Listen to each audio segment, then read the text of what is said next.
Boa noite a todos vocês. Olá, meus queridos, minhas queridas. Boa noite. Ô, Rodrigo, meu caro. Laís, Karime. Olá, Thelma, Júlio. Estamos começando já com 5 pessoas. Boa noite, meu caro Rodrigo. Bem, semana passada nós não tivemos live. Pela primeira vez desde que começou a quarentena. Boa noite, Karime. Boa noite, Rita, José Augusto. Olha, a nossa convidada já entrou. Já já eu te mando o convite, Nathalie. Na verdade, já vou mandar já. Você já entra aqui, a gente já vai conversando de cara. Ó, minha mãe entrou. Vamos colocar aqui. Cadê você, Nathalie? Só um segundo. Você. Vamos aguardar agora a Nathalie já entrar. Eu gosto assim, pontual. Às 19 horas, pontualmente. Estamos aguardando a Nathalie. Eu já mandei o invite. Conectando. Oi, querida. Leonardo, tudo bem? Tudo bom? Tudo Deixa, jóia, olha, deu deixa, certinho aqui. deixa eu ajeitar aqui. Subir mais meu telefone. Porque eu estou ficando...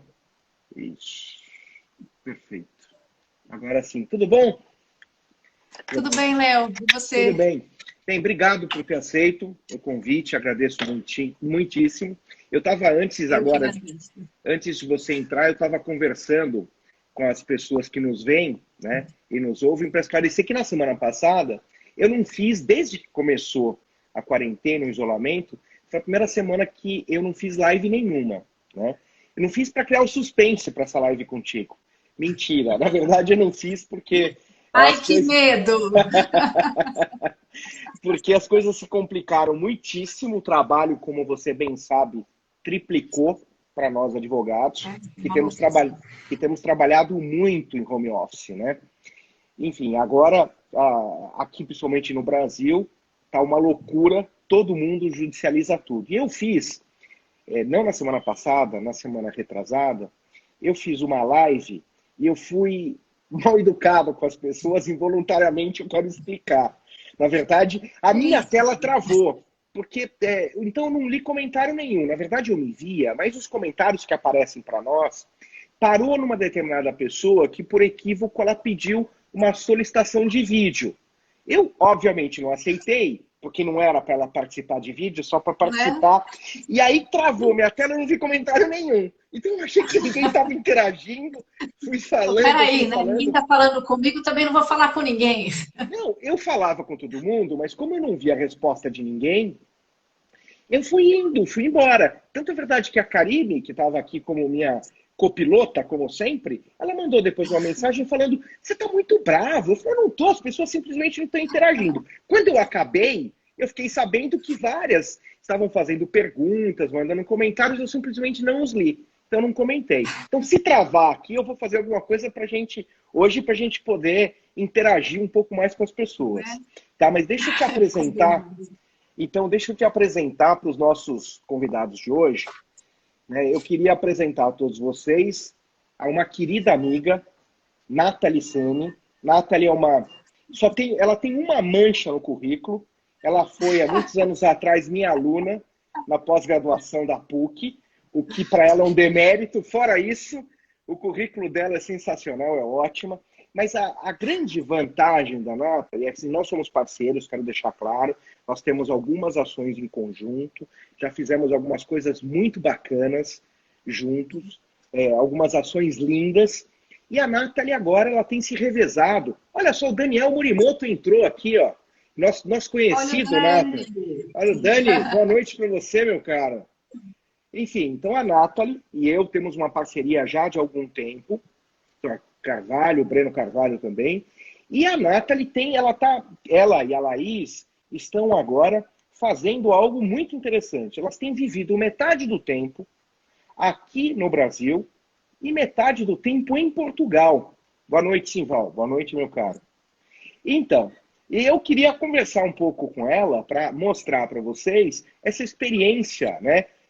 luso-brasileira na advocacia, porque ela tem advogado aqui e lá, e ela tem visto e sentido as agruras, né, dessa experiência, digamos assim, bipartida, metade do ano aqui, metade do ano em Portugal.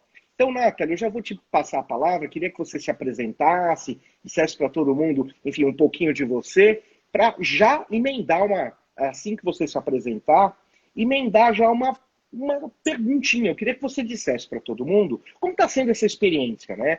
Brasil e Portugal. E se dá, e como você faz para conciliar a atividade profissional aqui e lá? Como é que faz isso? Como é que você cuida dos processos que estão aqui no Brasil quando você está em Portugal? E como você cuida das coisas de Portugal quando você está no Brasil?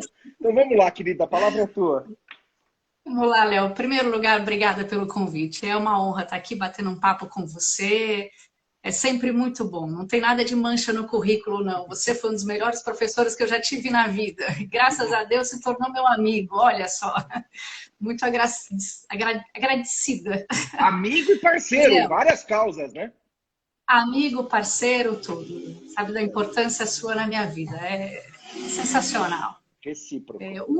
A história de mudar para Portugal, ela começou há mais ou menos uns 2 anos, quando eu comecei a ficar muito insatisfeita com morar aqui no Brasil. E reclamar da vida e não fazer nada nunca foi uma opção para mim e eu acho que não deveria ser para ninguém.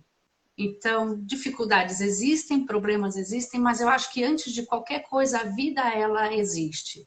E a vida nunca pode ser colocada para depois. Se algo que você quer fazer, faça. Pondere e faça. Porque o não fazer é um peso que você carrega dentro do seu coração e isso não vale a pena de jeito nenhum. Muitas pessoas viram para mim e falam, Nathalie, eu quero mudar de país, eu quero fazer isso, mas, puxa, eu tenho minha família, eu tenho meu trabalho, eu tenho meu emprego. As pessoas se apegam no que elas têm e deixam para lá o que elas podem ter. Então, isso para mim é um pouco complicado, é um automatismo que eu não me permito entrar. Então, quando surgiu essa vontade de expandir o escritório para um outro país, de sair do Brasil por inúmeras questões, a gente fez uma reunião no escritório e começou a planejar como isso poderia ser efetivado, porque, sim, eu tenho o meu escritório ali, eu tenho minhas coisas aqui no Brasil, tá tudo muito bom, tá tudo muito redondinho, mas eu quero mais, eu quero outras coisas. E aí a gente sentou e conversou, e bom, os obstáculos são esses, as coisas boas que podem vir são essas, e tudo isso foi planejado, foi colocado no papel, foi discutido muito.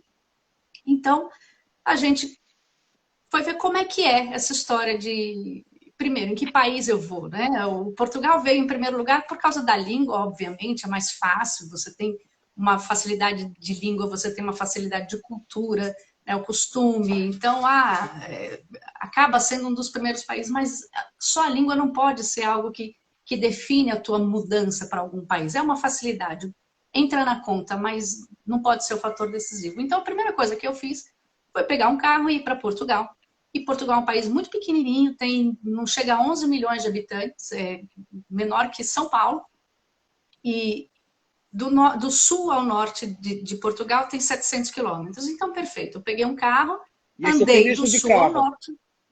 De carro. Desci em Lisboa, aluguei um carro e é super fácil fazer isso. E as estradas são maravilhosas, é fácil a locomoção, é fácil. As coisas elas não são tão difíceis, principalmente quando você vive num país que as coisas são um pouco mais difíceis e vai para um país que as coisas são mais fáceis. Mais fáceis, assim, né? Elas funcionam melhor, né? Assim, elas funcionam melhor. Tudo funciona. Né, as estradas são maravilhosas, enfim. Então, o que eu fiz? Eu peguei um carro no começo, no sul de Portugal, e fui até o norte. E isso, eu estou te falando de 700 quilômetros. Parece que você, nossa, viajou muito, fez muita coisa. Não, é simples. Então, Nathalie, fica desculpa, 2 olha quem entrou aí, ó. Margarete, ó. Olha ela, Margarete, ela. obrigada pela presença.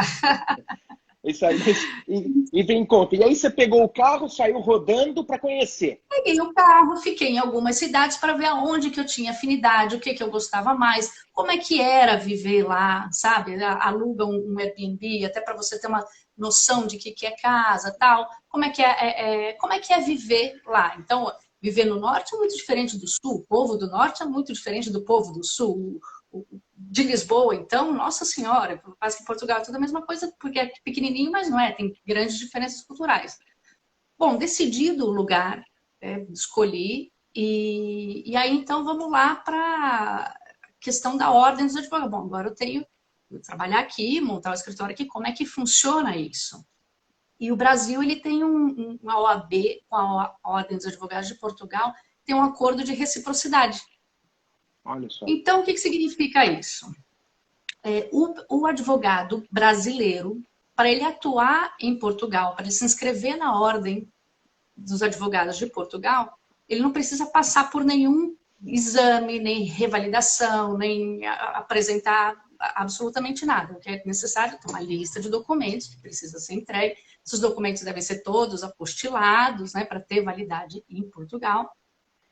E aí pega todo o histórico escolar, o histórico da ordem, e apresenta perante a Ordem dos Advogados de Portugal. Você precisa ter, para fazer essa inscrição, de 2 documentos que, em regra, ninguém tem aqui no Brasil, que é o NIF, que o NIF é como se fosse um CPF, tem que ter o CPF lá de Portugal, tem que fazer um procedimento para ter esse CPF lá, e você precisa ou ter uma residência lá, ou morar em Portugal, residir legalmente em Portugal, já tem que ter uma autorização de residência, e caso não tenha, você precisa de um advogado inscrito na Ordem de Portugal que assine por você, que assine se responsabiliza por você, pelas suas intimações, enfim. Então, Entendi. Quando eu comecei, eu não tinha nenhuma documentação dessa, não tinha residência em Portugal, por óbvio. Então, hoje eu tenho vários parceiros lá, mas tem uma grande parceira que ela entrou em parceria comigo, assinou, se responsabilizando por mim perante a Ordem de Portugal, Lisboa, e enfim, paga uma bagatela de 300 euros para fazer essa inscrição. Uma taxa inicial, entendi. Uma taxa inicial. Quero aproveitar um abraço para o Fausto, que entrou agora, e o Hamilton sempre acompanham a gente aqui. Olha o Hamilton. Seja bem-vindo, Hamilton. Obrigada por estar aqui. E aí você paga essa taxa de inscrição na Ordem dos Advogados. Euros. 300 euros, mais a anuidade, que é 150 euros por ano, né, anuidade.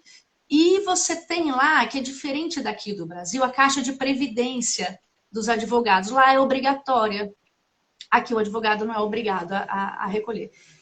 E não é barata. Tá? E está dando um problema danado lá em Portugal. Os advogados estão muito bravos com isso, e principalmente nessa época de pandemia, porque ninguém isentou taxa de previdência nenhuma, viu? E começa com 50 euros por mês no primeiro ano, sobe para 90 e fixa em 250 euros por mês. Uau! Uau! Uau! Então, tem que pensar em tudo isso aí. Não é muito barato começar a advogar. Estão entrando até com uma ação de inconstitucionalidade. Eu estou assinando junto com os colegas lá, porque... Você já chegou causando, né? Querendo economizar. É porque você ainda ganha a parte do que você recebe em real. É por isso. Deixa ganhar tudo em euro, resolve, entendeu? Não, eu comecei lá com o euro a 4, agora tá 6 e não sei quanto tá hoje, mas tá mais de 6, né? É uma loucura, tá mais de 6, loucura. Então, quer dizer, então, deixa eu entender. Na verdade, você tem que ter a documentação, alguém que assine por você, e você simplesmente valida o seu diploma aqui brasileiro lá e você fica apto a advogar. Né? E aí não valida. Não, você não valida. Não precisa validar. Ele já é válido. Já é válido pelo acordo de reciprocidade. Então, exato. Então vamos lá. Então, reformulando, o seu diploma daqui é válido lá e você pode já estar habilitado a advogar. Já pode habilitar a advogar. Simples assim, já sai peticionando já. Simples assim, né? A tua inscrição é validada. Você é um advogado inscrito na ordem, né? Aí, claro, a Claro. responsabilidade de como você vai advogar é sua. Existem algumas semelhanças com o direito brasileiro que a gente está acostumado, né? Enfim, mas Mas existem é um muitas outro direito. diferenças também, claro. Muitas Completamente, diferenças, muito né? diferente. Até a questão cultural, né? O brasileiro judicializa tudo, né, Nathalie? Você pisa no Tudo, pé de tudo. alguém, ele entra com uma ação pedindo dano moral, porque ele ficou, né? Ou o outro ficou preso na catraca do ônibus, pede dano moral também para a Sim. empresa, né? Em Não, às Portugal vezes já eu não é passo bem até assim. vergonha, porque eu falo, mas por que não processa? Não é assim. E o pessoal fala, Por que como não assim? processa? Como assim? Você Tão acha que simples, todo entra com uma processo é assim? liminar. Pois é, Então, não, lá não é assim, não. eu sei Lá que não não. judicializa tanto, até porque também não é barato, tem isso, não tem justiça gratuita, não tem acesso à justiça, mas assim, não tem juizado especial que nem a gente tem aqui. Claro. Então, E não é tão barato litigar quanto é aqui, né, Nathalie? Porque o Brasil é não um é dos. tão barato.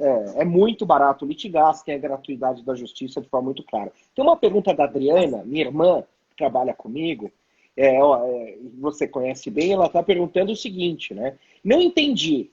É o advogado que se responsabiliza por você, travou aqui nessa parte, né? Enfim.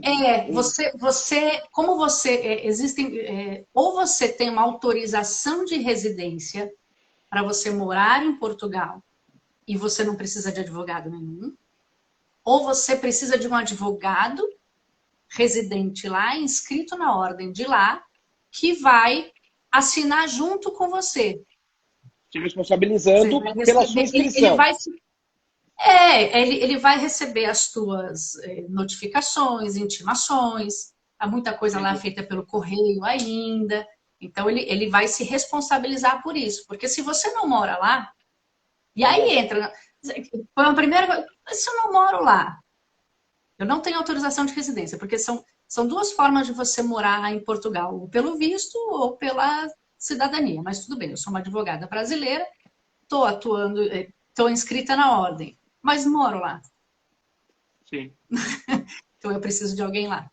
Entendi. Mas na medida em que você fixa a residência depois, você pode ficar sem essa autorização. Isso, aí quando você fixa a residência, você comunica a ordem dos advogados, fala, olha, eu já estou morando aqui, esse é meu NIF, esse é meu endereço fiscal, isso é aquilo, e aí existe a desvinculação daquele advogado com Ah, você perfeito. e Olha, eu, isso. eu, eu queria aproveitar, Nathalie, queria cumprimentar, na verdade, várias pessoas que estão entrando aí, e faço isso na pessoa do Álvaro, que é o diretor-presidente da Fundepag, que inclusive fez uma live comigo, né? É muito interessante. Eu Então, assisti a sua completamente, live. você assistiu, né? Meta jurídica, falando sobre inovação. Então, meu caro, um abraço, obrigado aí pela presença. Então, agora, me explica uma coisa, vou te chamar de Ná, porque nós somos muito amigos, muito próximos, assim como você me chama de Léo, te chamo de Ná. E deixa eu esclarecer para todo mundo que eu estou aqui, porque todo mundo pergunta, e da outra vez eu não tive condição de ver. Todo mundo sempre quer saber o que eu estou tomando. É tipo o Jô Soares. Eu não sei se vocês lembram o Jô Soares, quando eu tinha Que aqui tem essa caneca. aquele talk show, né? Tinha uma caneca e todo mundo queria saber, né, o que ele tomava. Bem, é chá. Eu sempre esclareço isso. Teve um único dia que eu tomei um Negroni e eu avisei. Então eu estou tomando chá. Hoje, até porque eu gostaria de estar tomando vinho, mas eu não posso ainda. Só a partir de quarta-feira acaba a minha promessa e eu volto a tomar vinho. Ora, Bem, pois, que seja um português. Ah, não vai ser não. Vai ser no espanhol que eu trouxe para isso, mas tudo bem. Mas vamos lá. Mas vamos lá, deixa eu entender. Como conciliar, querida? Porque você fica metade do tempo aqui, metade do tempo lá, e na verdade você rouba um pouco, porque você fica mais tempo lá do que aqui, que eu sei, porque quando você vem para cá, a gente se vê bastante, né? Mas então você fica, porque eu sinto uma certa preferência, né? Sua e da Laís por ficar Nada lá, disso, tá, nada enfim. disso. É verdade. Então você fica mais lá do que aqui. Mas como conciliar? Porque você tem uma advocacia intensa aqui no Brasil, né? Eu sei que a gente tem algumas coisas em parceria, então é um monte de intimação, é um monte de coisa. Como é que você concilia isso? Léo, a grande vantagem é que os processos são digitais. Isso me dá plena liberdade de peticionar da China, se eu quiser cumprir prazo. Então, a gente tem um sistema no escritório que tudo é digitalizado, a gente trabalha com nuvem, enfim, tem backup de tudo, na minha máquina, na máquina da Laís, enfim, todos os documentos que a gente tem, eu consigo acessar de qualquer lugar do mundo.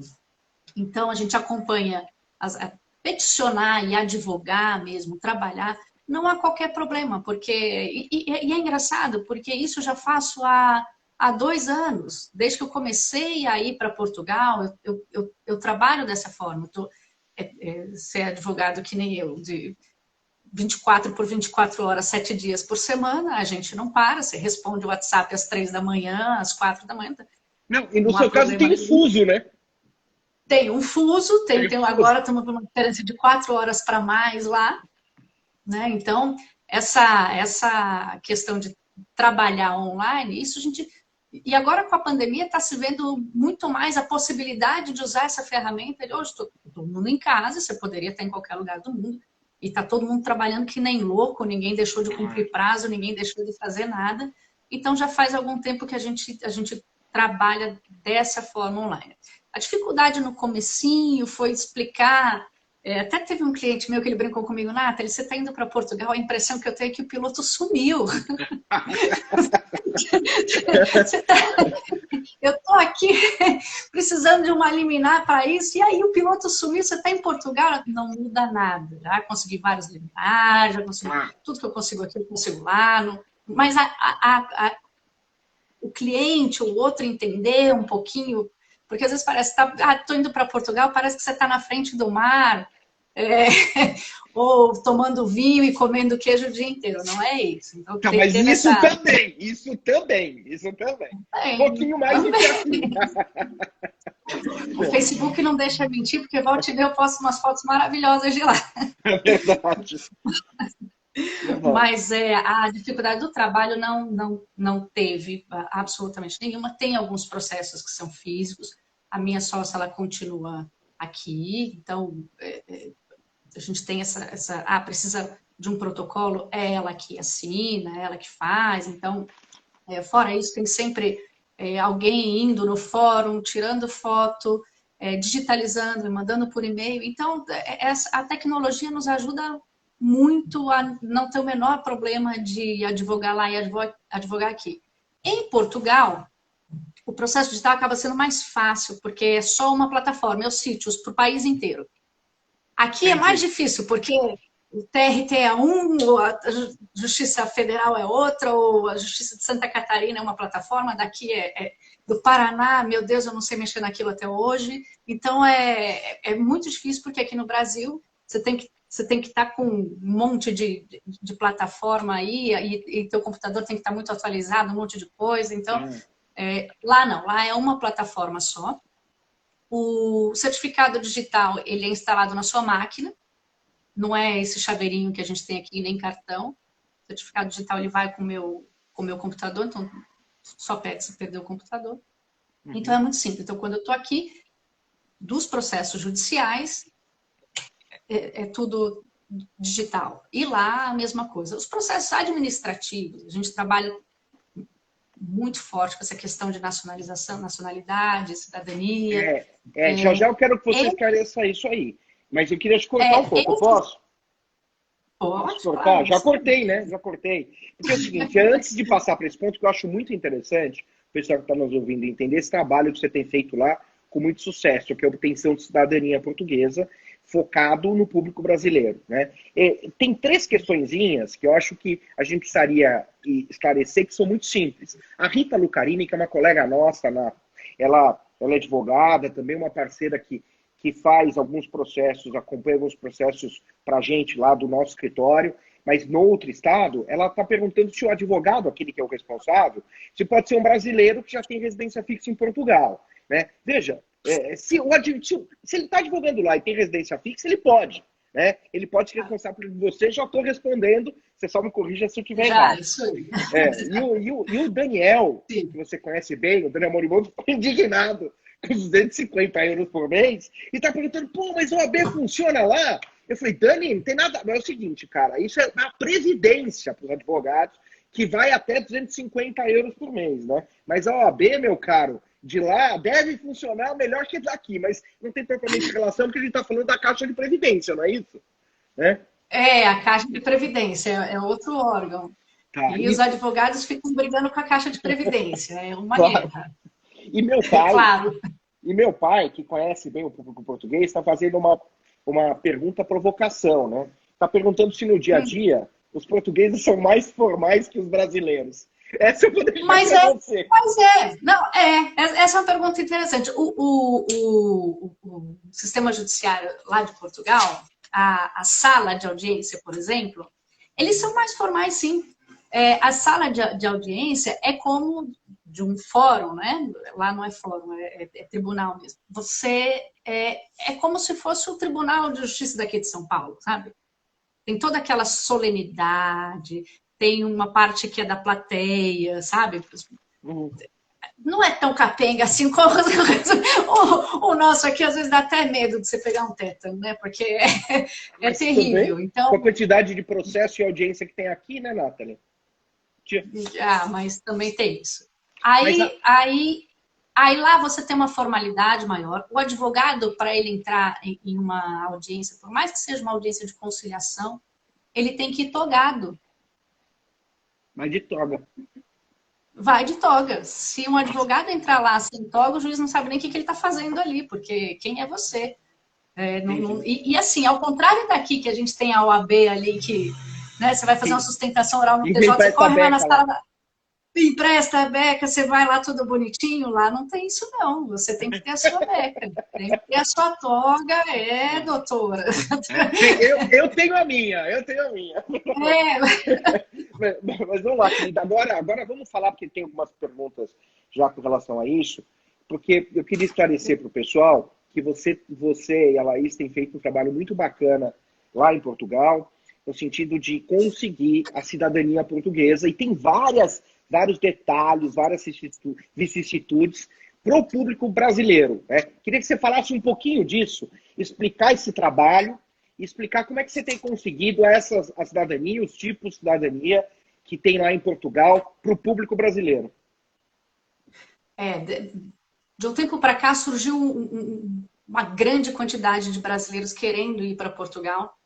E de lá para cá também surgiu uma abertura muito grande de Portugal para receber essas pessoas. Então, estão dando as mãos, né? Tanto o governo português quanto o povo brasileiro.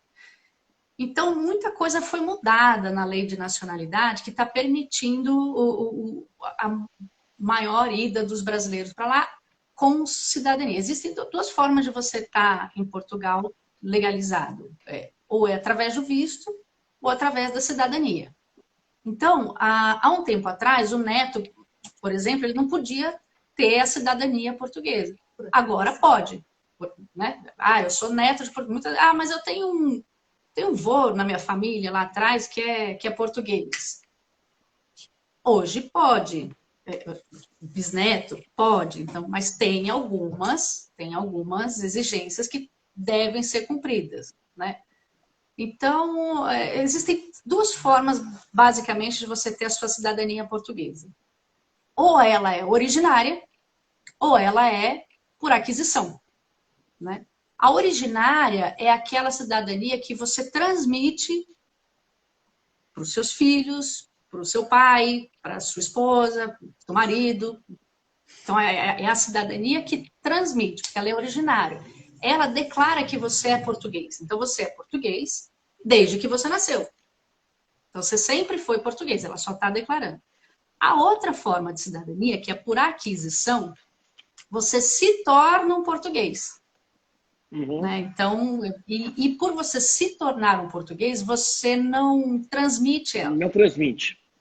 Você adquire ela para você, mas você não transmite. Então, essa é a grande... Aí, a gente sempre analisa, bate um papo com as pessoas que querem a cidadania, bate um papo para ver se realmente precisa ser originária. Você quer transmitir para alguém? Porque a originária ela tem mais exigências, tem um filtro mais fino do que a por aquisição. Então, a cidadania originária, você pode ter de 3 formas, ou porque você é filho de português, né? O jus sanguíneo, você é filho de português. Então, você tem o direito de obter a sua nacionalidade portuguesa originária e transmitir para qualquer um. Ou porque você é neto de português, também você transmite. Ou porque você nasceu, você é um brasileiro, ou você é um estrangeiro que nasceu em Portugal. Se obedecer determinados requisitos, o jus solis, você pode também ter a sua nacionalidade originária. Assim, o primeiro passo, quem é filho? Eu sou filho de português. Perfeito, certidão de nascimento. E aqui, Portugal, diferente de alguns países, não faz diferença se é homem ou se é mulher. Se é o teu pai ou tua mãe que é o português. Né? Então, você precisa da certidão de nascimento do português. E aí, às vezes, mora o problema. Mas eu não tenho. Mas ele nasceu em Portugal. Não tem como conseguir a certidão de nascimento? Tem, até tem. Mas eu preciso saber em que canto de Portugal que ele nasceu. Porque é a mesma coisa que eu falar para você, nasci em São Paulo. Mas, Jesus, São Paulo é tão grande. Dá para ir de cartório em cartório? Não sei se dá para ir de cartório em cartório no Portugal inteiro. Então, se você não tiver a certidão de nascimento da mãe do português, você precisa pelo menos saber mais ou menos aonde nasceu, que região nasceu, para aí começar a fazer uma busca, né? Porque sem esse documento você não tem a sua nacionalidade. Então, e às vezes a certidão de nascimento não está nem na conservatória. O negócio é tão antigo que está lá na igreja. Acho que a partir de 1911 esse é batismo, é certidão de batismo. Então, vem tudo escrito à mão, assim, você nem sabe ler direito o negócio. Ainda mais em português de Portugal, né? Mais difícil ainda de ler. Ainda mais, tem um monte de C ali, acto, né? Olha, você sabe que o Fausto está perguntando aqui, ele tinha perguntado antes, falou que tem todos os documentos, mas ele estava perguntando o custo, mais ou menos, de você, desse processo todo. Do quê? Do processo, então. De obter a cidadania. O processo, por exemplo, vamos lá, sou filho de português, quero pegar minha cidadania. O filho de português é menor? Se ele for menor de idade, é 0 euros, porque não tem taxa para filhos menores. Não tem. Se for maior de idade, é 175 euros. Aí a questão estou falando de taxa. A questão mas eu não tenho a certidão de nascimento. E muita gente não tem a certidão de nascimento. Então, você vai pagar mais um tanto para fazer a busca. A busca vai ser limitada a esse território, onde é que vai ser essa busca? Então, aí começa a variação de preço. Pois bem, muitas vezes você pega a sua certidão de nascimento e o nome do teu pai está escrito de uma forma. Na certidão de nascimento do teu pai, o nome faltou um nome do meio, sabe? José Maria, e lá é Maria José, ou inverteu, sabe? Então, é muito comum, até porque são documentos muito antigos, então não bate com o que você tem na sua certidão de nascimento. Então, a certidão de nascimento do teu pai diverge da sua certidão de nascimento. Então, você tem que fazer um processo de retificação de nome. E esse processo ele pode ser extrajudicial, se você conseguir com que o cartório faça isso, às vezes é possível, às vezes o cartório ele implica um pouquinho, tem lá as burocracias dele e não aceita, você tem que fazer um processo extrajudicial. Então, é comum que tenha esse problema para ser enfrentado, né? Porque às vezes as pessoas pensam, mas eu sou filho de português, então isso é simples. É simples desde que tudo esteja certinho. E na maioria das vezes não está. Então, você pode precisar de uma retificação judicial ou extrajudicial. Aí, depois que você tem a certidão de nascimento do teu pai, ele é casado ou não é casado? O casamento está transcrito? Então, tem esse. Aí é um outro procedimento. Então, se está transcrito o casamento, perfeito. Se não está, pode ou não precisar transcrever. Se for o pai que declarou, não precisa. Se não foi o pai que... É viúvo, quando você nascer. Então, tem uma série de detalhezinhos que a gente precisa analisar para ver o quanto isso vai custar e o quanto isso vai... Porque no meio do caminho pode ser que você precise de documentos que você não tem. Então, é melhor primeiro fazer a produção documental e aí depois é mais seguro fazer isso. Tá, mas o que eu queria esclarecer para as pessoas que estão nos ouvindo é que vocês fazem tudo isso. Eu queria até dizer o seguinte, na verdade, eu estou em processo de obtenção da minha cidadania portuguesa com a Nathalie e a Laís fazendo esse procedimento para mim. Na realidade, eles mudaram a forma. Olha só, meu pai tem cidadania portuguesa, mas tinha a cidadania por aquisição. E elas conseguiram mudar para a originária para conseguir transmitir para mim, né? Para mim e para minha irmã. Tá? Então, todo esse processo de obtenção de cidadania e esse processo documental, que é muitíssimo burocrático, elas fazem isso muito bem. Queria cumprimentar, antes de devolver a palavra para você, a Ione, que chegou a mandar um oi aí. Ione, ela está sempre conosco, viu? Está sempre conosco, obrigado pela presença. Mas é isso, acho muito importante que todos saibam que vocês cuidam do processo do começo ao fim, né? E não é porque nós somos amigos, mas eu não me preocupei com absolutamente nada, né? Vocês cuidaram de tudo e estão cuidando. Então, eu acho que isso é um serviço que vocês têm feito bastante, né? Para brasileiros. Eu tenho feito bastante. Tem muita gente indo para Portugal, muita gente, enfim, indo por diversas formas, vai estudar, vai trabalhar, enfim, ou vai realmente dar uma guinada na vida, ou respirar outros ares, abrir novos caminhos. Tem gente que está querendo criar filho lá, sabe? Eu estou com meu filho pequeno, eu quero que meu filho cresça numa outra cultura, prefere ir para Portugal, então já quer deixar a documentação do filho pronta, sabe? Então tem que correr, porque às vezes correr atrás dessa documentação não é tão simples, fácil e rápido assim. Então tem muita gente que eu vejo muito preocupada em já deixar tudo pronto, para quando decidir ir, já está na mão. Sabe? Porque às vezes você decide agora, eu quero ir agora, mas agora não está pronto. Não, e a comunidade europeia, né? É diferente, né? Você sendo cidadão português, você tem acesso a vários outros países, de uma forma muito mais simples. Você é europeu. Não, cá entre nós, né? Cidadão europeu tem outras facilidades, muito melhor, né? Então, nesse ponto, quem quer estabelecer lá fora, muito melhor conseguir obter. Olha lá, o Fausto falou, meu filho vai custear. Fausto, depois elas mandam um contato, você liga para elas e pode, tá avalizado, viu? E aí pode contratar que você já vira cidadão português. Quanto tempo demora mais ou menos esse procedimento? Varia muito? Então, se você tiver toda a documentação... Agora deu um problema aí no mundo, né? Então agora não conta. Tempo de pandemia não conta. Se você tiver toda a documentação, isso tudo que eu te falei, vamos supor, um processo de filho, né, que é um processo mais simples que tem.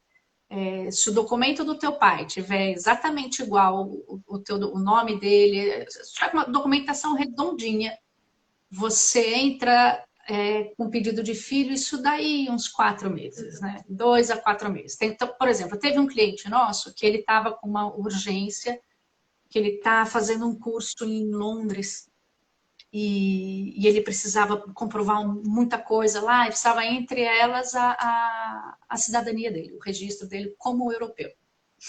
E aí a gente conseguiu isso em 2 meses. Isso é muito interessante, porque quando você realmente tem uma urgência e você explica para o português, para o conservador, o português, de modo geral, ele te ouve com bastante atenção. Então, quando você consegue comprovar a urgência, principalmente que era em razão de estudo e tal, você tem essa prioridade. Então, essa foi uma cidadania que em 2 meses ficou pronta. Perfeito. Em época de pandemia. Eu estou dizendo agora. Agora que está tudo correndo, está todo mundo, fecha, manda por e-mail, discute por e-mail, conversa, sabe, troca documentações. 2 meses. Sabe, o processo de menor de idade também acaba sendo mais rápido. O processo também teve uma senhora de 98 anos. Em 45 dias a gente conseguiu a nacionalidade dela. Então depende do caso, sabe? Se você realmente tem uma urgência, a gente, demonstrando essa urgência, consegue mais rápido, sim. Sabe, agora, claro, tem outros processos que demoram um pouco mais, e aí varia. E também depende das conservatórias que você, né, lá, a gente atuando lá, a gente sabe, essa conservatória é um pouco mais enrolada, essa aqui está andando mais rápido, essa que era mais rápida está enrolada. Então, isso é vida prática, né, de você... Claro. Perfeito. E me diz uma coisa, você viu a pergunta do Daniel para você? Se você podia estimar os honorários? Quanto é de honorário? Ele faz o seguinte, vem cá, né? Quanto custa de honorário? Você está falando só de taxa? Aí você fica à vontade, mas é o seguinte, depende da documentação que a pessoa tem, né? Pra você avaliar o preço, não é isso? Depende do processo, por exemplo. Para fazer uma cidadania, um processo desse, de pai para filho, estou te falando do processo mais simples. Pai para filho, que eu não preciso fazer absolutamente nada. Isso é 700 euros. Tá.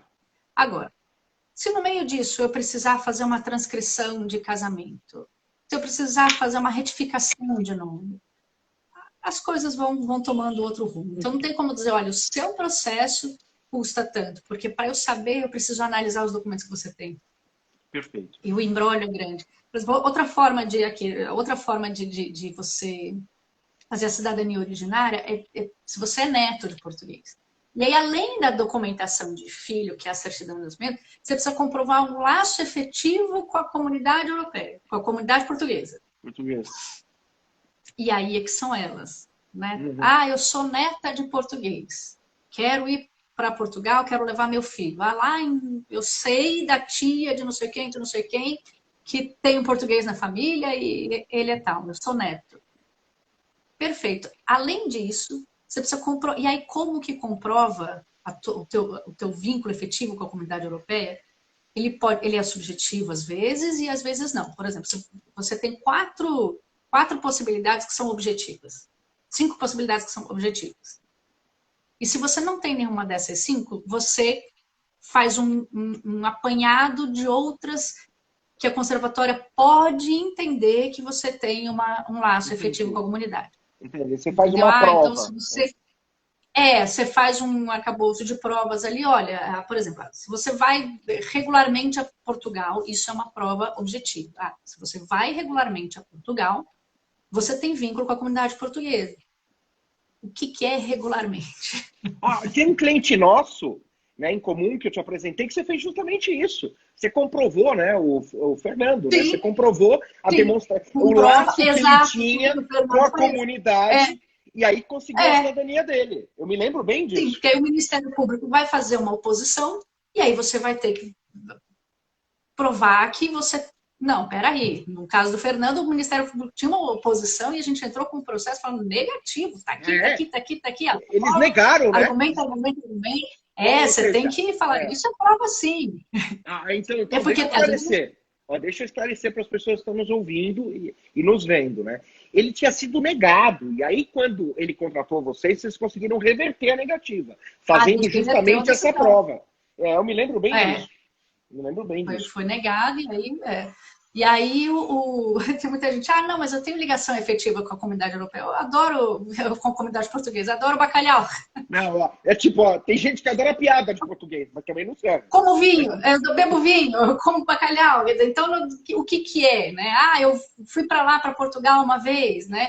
Então, não é bem assim, eles meio chatinho essa questão da prova de vínculo. Então, mas tem algumas possibilidades que dá para, por exemplo, aqui de São Paulo, você mora em São Paulo e você é neto de português e você precisa comprovar a tua ligação efetiva, tem aqui algumas comunidades portuguesas em São Paulo, que você pode ir lá, se filia, depois de 5 anos, tem esses 5 anos, mas você está fazendo um planejamento para o teu filho lá para frente, começa agora, daqui 5 anos você já está com isso. Frequentar restaurante português serve toda semana? Pois é, para puxa. Mas ok, gente, é o seguinte, isso é muito casuístico. Quem tiver dúvida, depois no final a Nathalie vai deixar aqui o contato. Vocês entrem em contato com elas fazem essa avaliação para vocês e podem entrar. Porque eu queria, como o tempo está avançando, eu queria tomar a liberdade de sair um pouco do tema da cidadania e ir para uma outra pergunta que eu queria te fazer. Porque eu sei que vocês não estão se limitando só a essa questão da cidadania, e queria entender um pouquinho essa questão do mercado imobiliário português.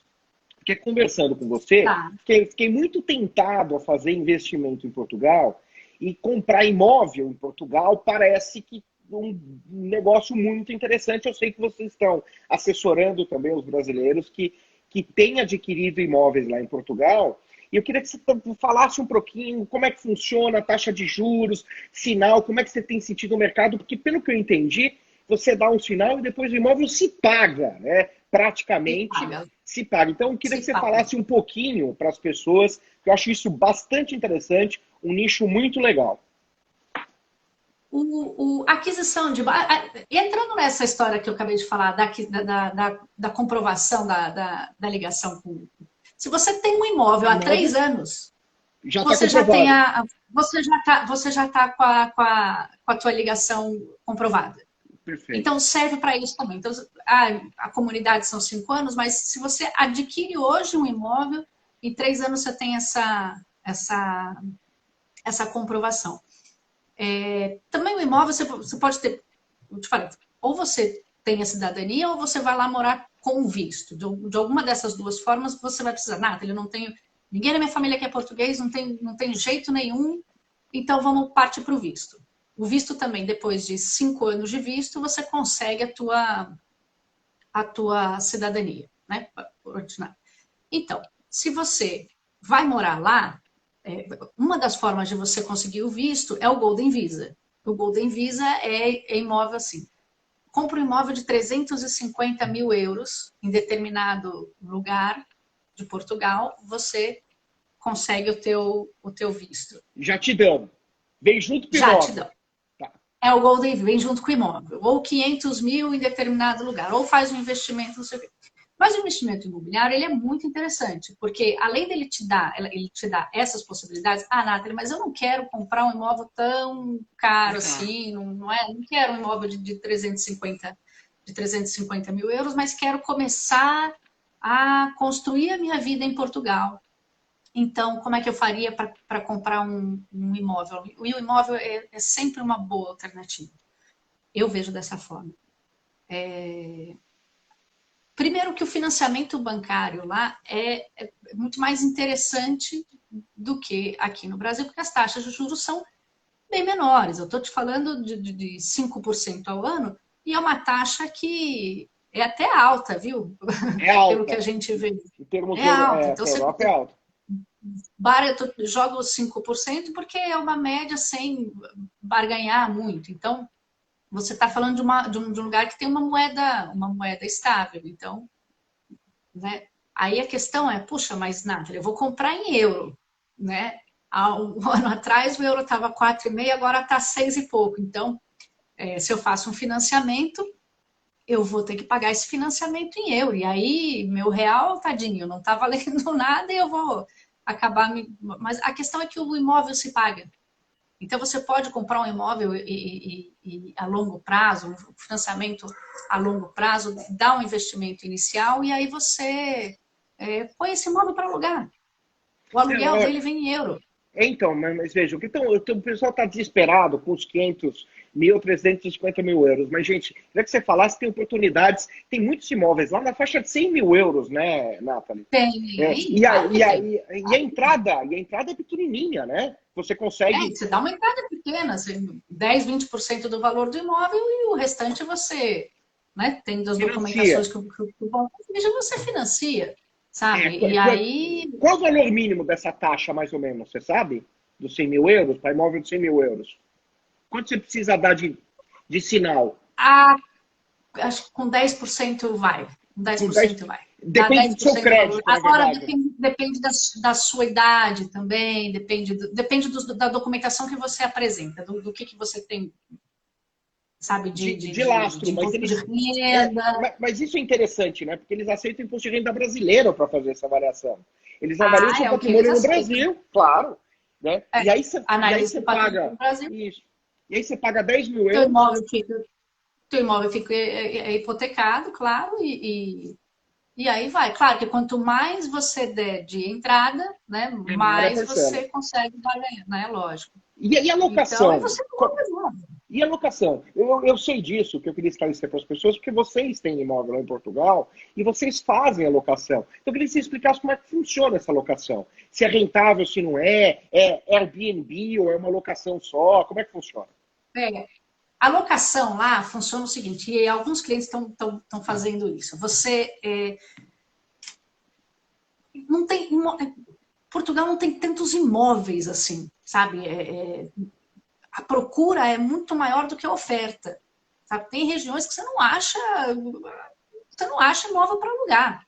Então tem muita gente indo daqui para lá que vai divide, essa coisa toda. Então, por isso que eu digo que é muito rentável você alugar um imóvel lá e financiar. E você pode alugar o imóvel mensalmente, né, uma locação anual, ou faz isso como investimento mesmo no Airbnb da vida. O Airbnb da vida, lá funciona, eu falo Airbnb porque existem várias outras plataformas, né? Na verdade, não é Airbnb, é um alojamento local, né? E aqui, locação temporária, eu acho que foi desse... O STJ estava discutindo o que ele vai fazer do Airbnb aqui no Brasil. Então, aqui no Brasil, para você ter um Airbnb, você anuncia o teu imóvel e ok. A discussão que você pode ter é dentro do seu condomínio, se isso pode, se não pode e tal. Mas a legislação brasileira permite você alugar a tua casa para o Airbnb. Lá em Portugal não é assim. Para você ter um Airbnb, você precisa ser inscrita tem que ter uma autorização de alojamento local. Você paga também uma taxa para isso. Tem um númerozinho, então todo anúncio que você vai fazer precisa ter esse número. Vai uma pessoa lá na tua casa fiscalizar para ver se esse imóvel cumpre a legislação, você tem que ter extintor, você tem que uma série de tem que ter caixa de medicamentos, então tem uma série de coisinhas ali que você precisa comprovar que pode. Aí você tem autorização e aí você põe para alugar. Então, determinadas regiões de Portugal, como são regiões muito turísticas, até pouco se afetaram com essa história de pandemia, porque o turismo está voltando para Portugal. Em Portugal, a gente é um dos países mais baratos de se viver ali na Europa, e você tem ali muito perto também a Inglaterra, onde é muito caro, então a moeda dos ingleses vale bastante, e eles adoram ir para Portugal, porque é o paraíso na terra para eles, porque né, há uma diferença de dinheiro. Então, você consegue aquecer isso daí, você consegue fazer um investimento no imóvel, colocá-lo no Airbnb, que você acaba ganhando mais dinheiro, porque você, apesar de ser sazonal, você tem um público que paga muito bem, ou você coloca o próprio imóvel locação mensal, que também é muito procurado, porque, como eu disse, não tem, a procura é muito maior do que a oferta, então acaba sendo um bom negócio. Quando você adquire um imóvel lá, você ainda tem uma possibilidade de isenção. Lá os impostos que incidem na compra de um imóvel, mais ou menos parecido com os nossos, né? Que tem o imposto de transmissão, né? Tem o IPTU, né? O IPTU é o IMI e o imposto de transmissão é o IMT. Então você paga, dependendo do imóvel também, você paga lá a alíquota, dependendo do valor do imóvel, né? Parecido, isso aí varia, vai até 8%, depende da região. A região chega a 8%, né? Uhum. E o IMI, que é o imposto que seria o nosso IPTU, dependendo das suas características, eu vou adquirir esse imóvel dessa forma, você consegue até uma isenção de 3 anos de IPTU, então é bem bacana, sabe? E aí tem o imposto lá que é chamado imposto de selo, então são esses 3 impostos que incidem, e depois é isso, é você rentabilizar, fazer dinheiro. Então, mas pelo que eu entendi, vocês fazem uma avaliação para que, assim, tendo uma ideia do mercado, você consegue dar o sinal e as prestações, na verdade, são pagas pela locação, integralmente, né? O custo não ainda claro, sobra um pouco. E ainda sobra, ou Sim, seja... Claro, você pode comprar, por exemplo, um apartamento lá, 100 mil euros. Tá bom, vou pegar um apartamento de um quarto, lá eles chamam T1. T0 é kitnet, T1 é um quarto, T2, então T que é o quarto. Quarto, 100, perfeito. Você faz aí um imóvel desse, no mínimo, um apartamento de um quarto lá é o... Saiu? Não, eu tô te ouvindo. A imagem congelou. Não, mas eu tô te ouvindo. Alô? Eu acho que agora ela travou. O que a gente pode fazer é o seguinte, Nathalie, se você estiver me ouvindo... Oi, voltou? Voltou. Então, já vamos lá, a gente precisa correr porque a gente tem mais 5 minutos de live, porque eles vão derrubar a gente. Mas vamos lá. Ou seja... Então, você pega um apartamento de um quarto, a média de aluguel por aluguel mensal, 700, 800 euros, tá? Você vai ter 200, 300 de prestação. Perfeito. Então, você dá uma entrada, se você, no pior cenário, você vai alugar aquilo por mês. Você não vai colocar no Airbnb. Isso vai te dar 700 euros. Isso estou te falando de um imóvel de 100, 150 mil. O imóvel se paga. Perfeito. Olha, eu queria então aproveitar esse tempo final. Deixa eu ver o Júlio.